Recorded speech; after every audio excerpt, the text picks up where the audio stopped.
श्री वल्लभाधीश की जय। श्री गुसाई जी परम दयाल की जय। श्याम सुंदर श्री यमुने महारानी की जय। श्री गिरिराज धरण की जय।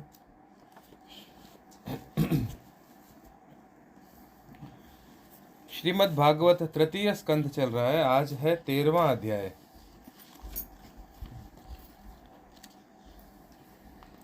12वें अध्याय में हमने जो पढ़ा था वो ब्रह्मा जी ने जो ये पूरा सृष्टि की जो उत्पत्ति करी है, तो वो किस किस तरीके से उन्होंने उत्पत्ति की है, किस किस तरीके से सृष्टि का विस्तार किया, कहाँ ब्रह्मा जी ने वापस अपना दूसरा शरीर ग्रहण किया, फिर वापस से सृष्टि बनाई। ये सारी चीज़ें हमने पिछले वाले 12वें अध्याय में पढ़ी थी।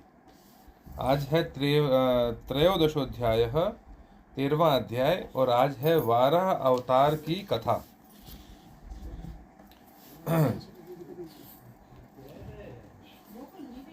श्रीमद् भागवत तृतीय स्कंद अथ त्रयोदशोध्याय, वाराह अवतार की कथा। श्री सुखदेव जी ने कहा, राजन, मुनिवर मैत्रेय जी के मुख से यह परम पुण्यमयी कथा सुनकर श्री विदुर जी ने फिर पूछा, क्योंकि भगवान की लीला कथा में इनका अत्यंत अनुराग हो गया था। विदुर जी ने कहा, मुने, स्वयंभू ब्रह्मा जी के प्रिय पुत्र महाराज स्वयंभू मनु ने अपनी प्रिय पत्नी शतरूपा को पाकर फिर क्या किया? आप साधु शिरोमणि हैं, आप मुझे आदिराज राजर्षि स्वयंभू मनु का पवित्र चरित्र सुनाइए। वे श्री विष्णु भगवान के शरणापन्न थे, इसलिए उनका चरित्र सुनने में मेरी बहुत श्रद्धा है।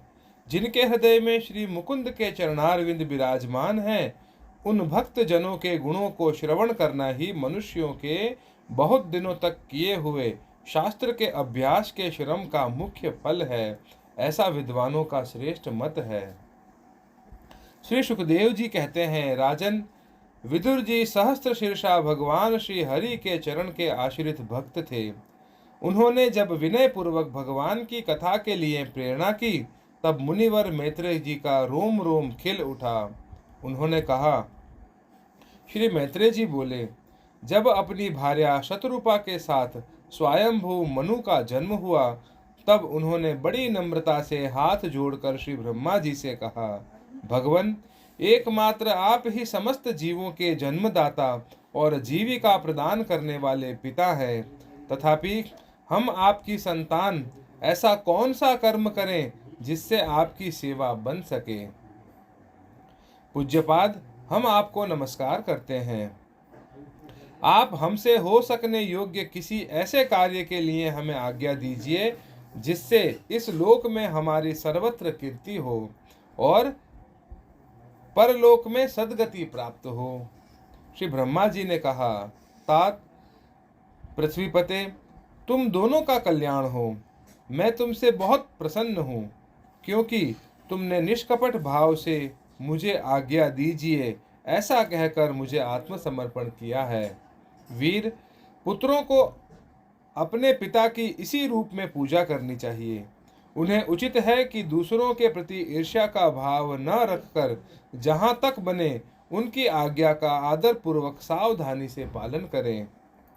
तुम अपनी इस भार्या से अपने ही समान गुणवती संतति उत्पन्न करके धर्म पूर्वक पृथ्वी का पालन करो और यज्ञों द्वारा श्री हरि की आराधना करो। राजन, प्रजा पालन से मेरी बड़ी सेवा होगी और तुम्हें प्रजा का पालन करते देख भगवान श्री हरि भी तुमसे प्रसन्न होंगे। जिन पर यज्ञ मूर्ति जनार्दन भगवान प्रसन्न नहीं होते, उनका सारा श्रम व्यर्थ ही होता है, क्योंकि वे तो एक प्रकार से अपने आत्मा का ही अनादर करते हैं। मनु जी ने कहा, पाप का नाश करने वाले पिताजी, मैं आपकी आज्ञा का पालन अवश्य करूंगा, किंतु आप इस जगत में मेरे और मेरी भावी प्रजा के रहने के लिए स्थान बतलाइए। देव, सब जीवों का निवास स्थान पृथ्वी इस समय प्रलय के जल में डूबी हुई है। आप इस देवी के उद्धार का प्रयत्न कीजिए। श्री मैत्रेय जी ने कहा, पृथ्वी को इस प्रकार अथाह जल में डूबी देखकर ब्रह्मा जी बहुत देर तक मन में यह सोचते रहे कि इसे कैसे निकालूं। जिस समय मैं लोक रचना में लगा हुआ था, उस समय पृथ्वी जल में डूब जाने से रसातल तक चली गई है। हम लोग सृष्टि कार्य में नियुक्त हैं, अतः इसके लिए हमें क्या करना चाहिए? अब तो जिनके संकल्प मात्र से मेरा जन्म हुआ है, वह सर्वशक्तिमान श्री हरि ही मेरी यह कामना पूरी करेंगे। निष्पाप विदुर जी, ब्रह्मा जी इस प्रकार विचार कर ही रहे थे कि उनके नास छिद्र से अकस्मात अंगूठे के बराबर आकार का एक वाराह शिशु निकला। भारत, बड़े आश्चर्य की बात तो यही हुई कि आकाश में खड़ा हुआ वह वाराह शिशु ब्रह्मा जी के देखते ही देखते बड़ा होकर क्षण भर में हाथी के बराबर हो गया। वाराह मतलब सुअर, सुकर का जो जन्म हुआ था उसकी बात कर रहे हैं ठाकुर जी का। उस विशाल वाराह मूर्ति को देखकर मरीचि आदि मुनिजन, सनक आदि और स्वयंभू मनु के सहित श्री ब्रह्मा जी तरह तरह के विचार करने लगे। अहो, सूकर के रूप में आज यह कौन दिव्य प्राणी प्रकट हुआ है? कैसा आश्चर्य है! यह अभी अभी मेरी नाक से निकला था। पहले तो यह अंगूठे के पौरुए के बराबर दिखाई देता था, किंतु एक क्षण में ही बड़ी भारी शिला के समान हो गया है। अवश्य ही यज्ञमूर्ति भगवान हम लोगों के मन को मोहित कर रहे हैं। ब्रह्मा जी और उनके पुत्र इस प्रकार सोच ही रहे थे कि भगवान यज्ञ पुरुष पर्वत के आकार के होकर गरजने लगे। सर्वशक्तिमान श्री हरि ने अपनी गर्जना से दिशाओं को प्रतिध्वनित करके ब्रह्मा और श्रेष्ठ ब्राह्मणों को हर्ष से भर दिया।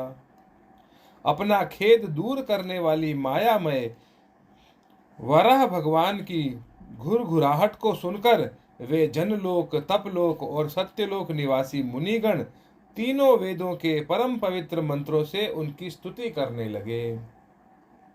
भगवान के स्वरूप का वेदों में विस्तार से वर्णन किया गया है, अतः उन मुनीश्वरों ने जो स्तुति की उसे वेद रूप मानकर भगवान बड़े प्रसन्न हुए और एक बार फिर गरज कर देवताओं के हित के लिए गजराज की सी लीला करते हुए जल में घुस गए। पहले वे सूकर रूप भगवान पूंछ उठाकर बड़े वेग से आकाश में उछले और अपनी गर्दन के बालों को फटकार कर खुरों के आघात से बादलों को छितराने लगे। उनका शरीर बड़ा कठोर था, त्वचा पर कड़े कड़े बाल थे, दाढ़ें सफेद थी और नेत्रों से तेज निकल रहा था। उस समय उनकी बड़ी शोभा हो रही थी। भगवान स्वयं यज्ञ पुरुष हैं, तथापि सूकर रूप धारण करने के कारण अपनी नाक से सूंघ सूंघ कर पृथ्वी का पता लगा रहे थे। उनकी दाढ़ें बड़ी कठोर थी। इस प्रकार यद्यपि वे बड़े क्रूर जान पड़ते थे, फिर भी अपनी स्तुति करने वाले मरीचि आदि मुनियों की ओर बड़ी सौम्य दृष्टि से निहारते हुए उन्होंने जल में प्रवेश किया। जिस समय उनका वज्रमय पर्वत के समान कठोर कलेवर जल में गिरा, तब उसके वेग से मानो समुद्र का पेट फट गया और उसमें बादलों की गड़गड़ाहट के समान बड़ा भीषण शब्द हुआ। उस समय ऐसा जान पड़ता था मानो अपनी उत्ताल तरंग रूप भुजाओं को उठाकर वह बड़े आर्त स्वर से हे यज्ञेश्वर मेरी रक्षा करो, इस प्रकार पुकार रहा है।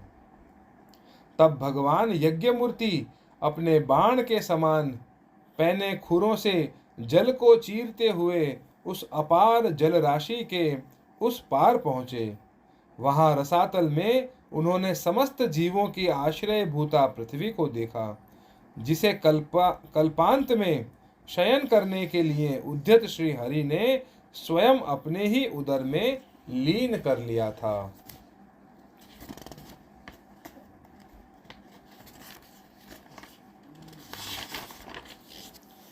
फिर वह जल में डूबी हुई पृथ्वी को अपनी दाढ़ों पर लेकर रसातल से ऊपर आए।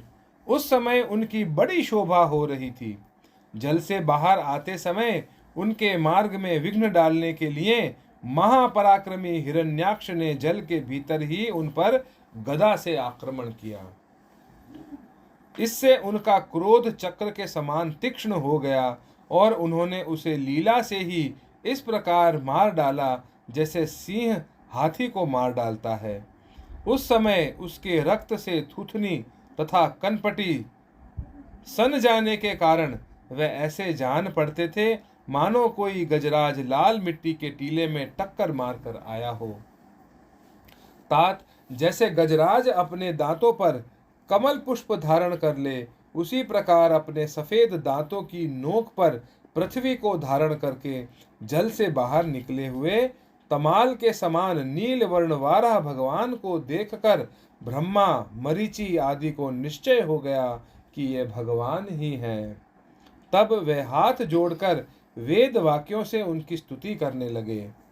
ऋषियों ने कहा, भगवान अजित आपकी जय हो यज्ञपते, आप अपने वेद त्रयी रूप विग्रह को फटकार रहे हैं, आपको नमस्कार है। आपके रोमकूपों में संपूर्ण यज्ञ लीन है।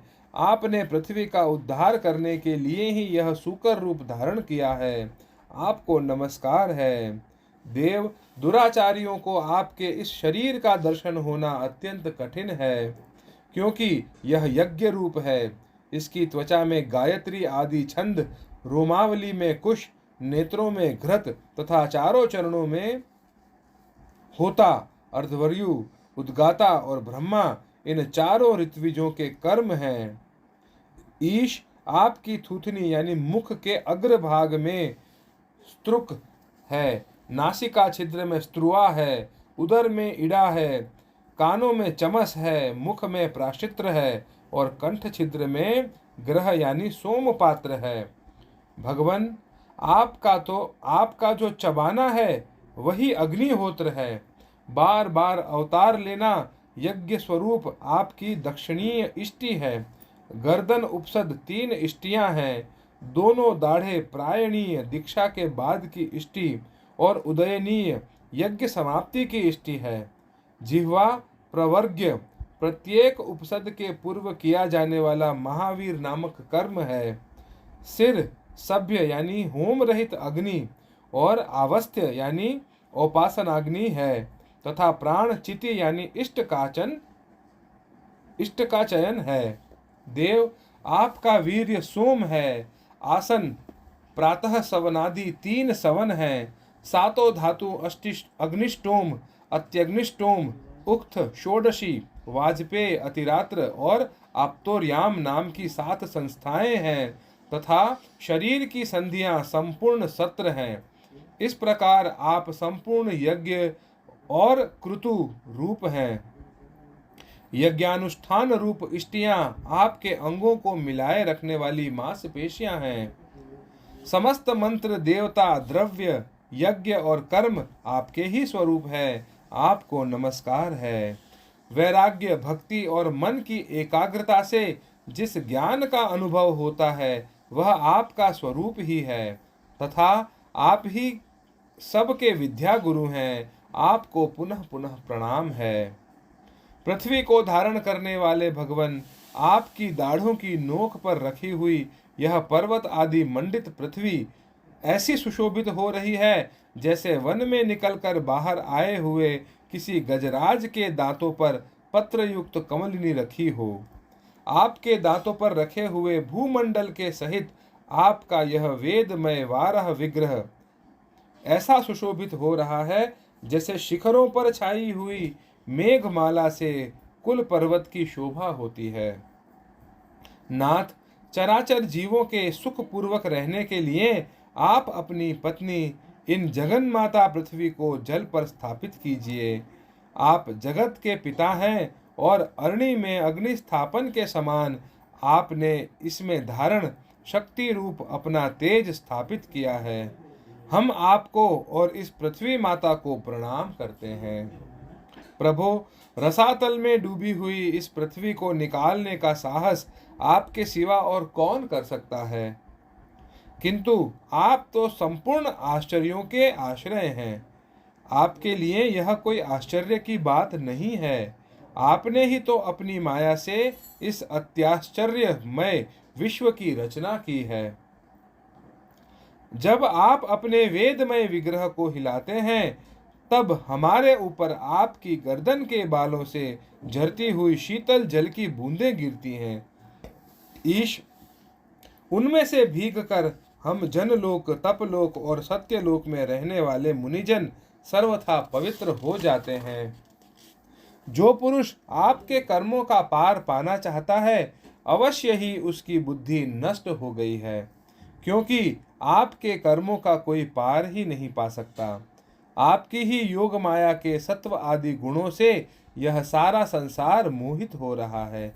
भगवान, आप इसका कल्याण कीजिए। मैत्रेय जी कहते हैं, विदुर जी, उन ब्रह्मवादी मुनियों के इस प्रकार स्तुति करने पर सबकी रक्षा करने वाले वराह भगवान ने अपने खुरों से जल को स्तंभित कर उस पर पृथ्वी को स्थापित कर दिया। इस प्रकार रसातल से लीला पूर्वक लाई हुई पृथ्वी को जल पर रखकर वे विश्वक्सेन प्रजापति भगवान श्री हरि अंतर्धान हो गए। विदुर जी, भगवान के लीलामय चरित्र अत्यंत कीर्तनीय हैं और उनमें लगी हुई बुद्धि सब प्रकार के पाप तापों को दूर कर देती है।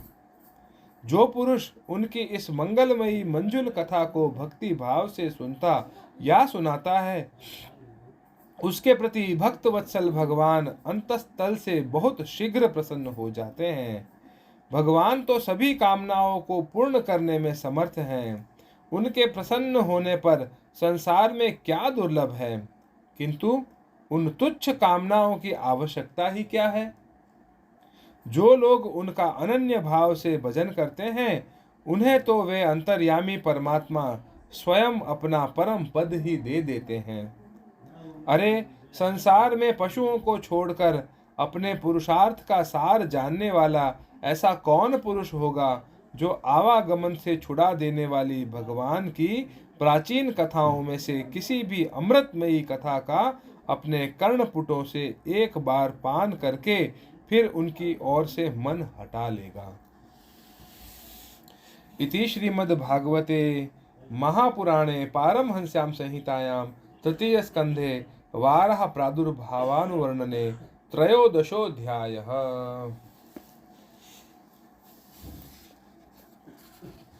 अगले अध्याय में यानी 14वें अध्याय में हम लोग पढ़ेंगे दीति का गर्भधारण। श्री वल्लभाधीश की जय। श्री गोसाई जी परम दयाल की जय। श्याम सुंदर श्री यमुने महारानी की जय। श्री गिरिराज धरण की जय।